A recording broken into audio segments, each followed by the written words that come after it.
Rajshahi city কর্পোরেশনের ওয়ার্ডগুলোতে নাগরিক সেবা কিছু ক্ষেত্রে স্বাভাবিকভাবে চললেও এখনও স্বাভাবিক হয়নি সব ধরনের সেবা।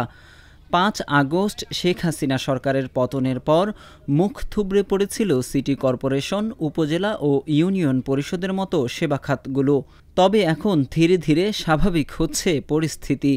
যখন রাজশাহী সিটি কর্পোরেশন আমাদের ডিপার্টমেন্টের প্রধান যখন নির্দেশনা দেয় যে তোমাদের কার্যক্রম চালু করো, তখন থেকে ঝাড়ুদার, ড্রেন শ্রমিক এবং ভ্যান শ্রমিক আমাদের কার্যক্রম চালু আছে।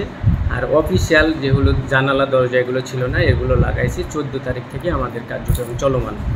তার মধ্যে আমাদের কার্যক্রম বলতে প্রত্যয়নপত্র, নাগরিকত্ব, ওয়ারিশন সনদ, এই যে প্রাথমিক যে সেবাগুলো, জন্ম মৃত্যু নিবন্ধন, সেগুলো চলমানই আছে।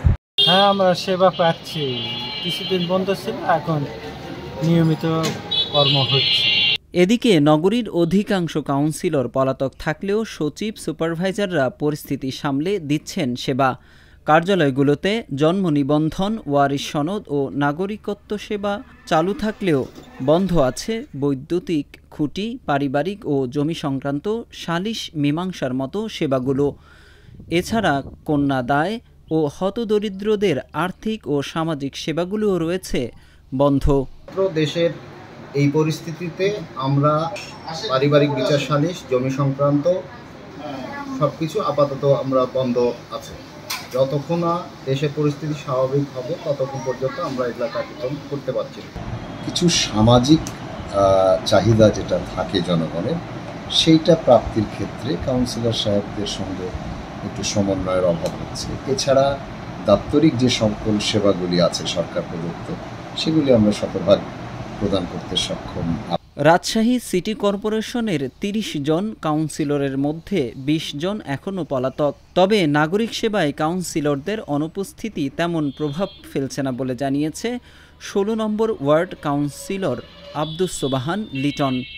যারা একদম অনুপস্থিত, মানে একবারেই নাই, হাতে গোনা হাতে ৫-৬ জন, এটা ওরা বাকি ওয়ার্ডগুলো কিন্তু কাজ করছে, হয়তো অফিসে অ্যাবসেন্ট থাকছে, অন্য জায়গায় কাজ করছে হয়তো বিভিন্ন কারণে, কিন্তু একবারে যারা অপশন দেশের বাইরে বা অন্য কোথাও আত্মগোপনে, তাদের কাজগুলো বিঘ্নিত হচ্ছে। কিন্তু ওই যে মহিলা কাউন্সিলররা আপনার ওয়ারিশন গুলা, তারপরে নাগরিক সনদ, এই জিনিস মানে এই ইয়াগুলো চলছে।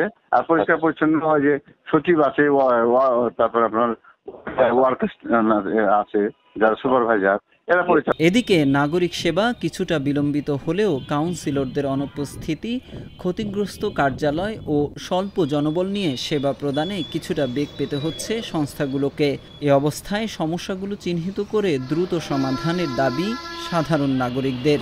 তো সেভাবে পরিচ্ছন্নতার কাজগুলো না হওয়ার কারণে দেখা যাচ্ছে ড্রেনে যে পানির যে প্রবাহ সেটা হচ্ছে না, জমাট বেঁধে থাকছে এবং রাস্তাঘাটগুলো নোংরা হয়ে থাকছে। এবং আমরা যখন যাচ্ছি কাউন্সিলর কার্যালয়ের কাছে, যখন যাচ্ছি যে প্রত্যয়ন নিতে যে কোনো বিষয় প্রত্যয়ন, সেগুলো পাচ্ছি না, কারণ কাউন্সিলর সিগনেচার তো সেখানে লাগে। আমাদের দাবি হচ্ছে খুব বিলম্ব না করে যত দ্রুত সম্ভব বাংলাদেশের সকল সিটি কর্পোরেশনকে সক্রিয় করা এবং সাধারণ নাগরিকরা যাতে সকল সুযোগ সুবিধা পেতে পারে।